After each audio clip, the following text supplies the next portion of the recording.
Based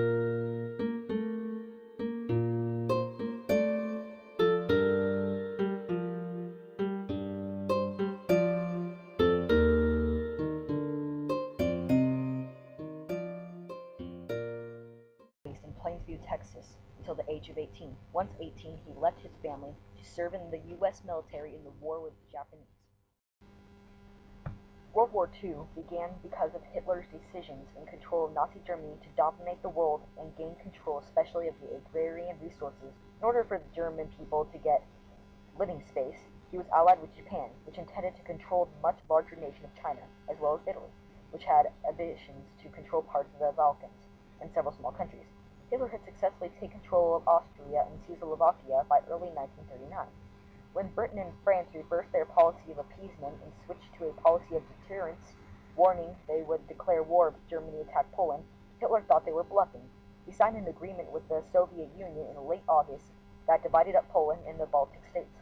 Germany invaded Poland on September 1, 1939. Hitler's invasion of Poland drove Great Britain and France to declare war on Germany, and World War II had begun.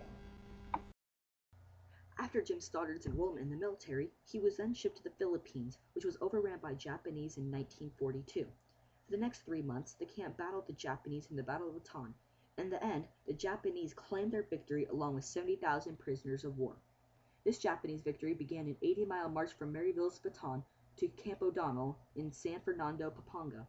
On this march, 2,500 to 10,000 Filipinos and 100 to 650 American prisoners died before they ever died. A lot of them died on the way.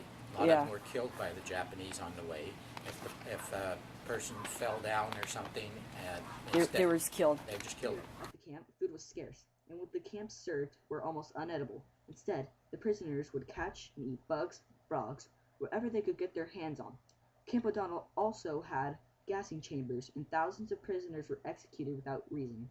Jim Stoddard, however, lived through all this horrific time and was sent by the Japanese to Kanchanaburi, Thailand.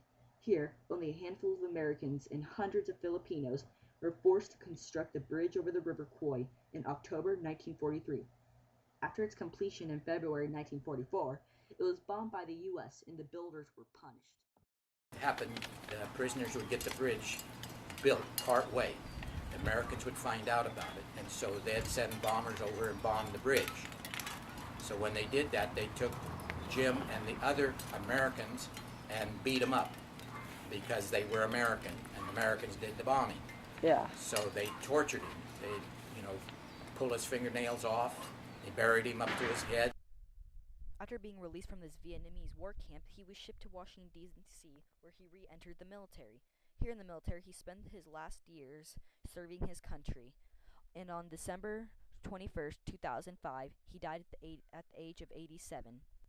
Because he was looked upon as such an amazing soldier, a humongous funeral was thrown for him, in which thousands attended. After 8 years, his funeral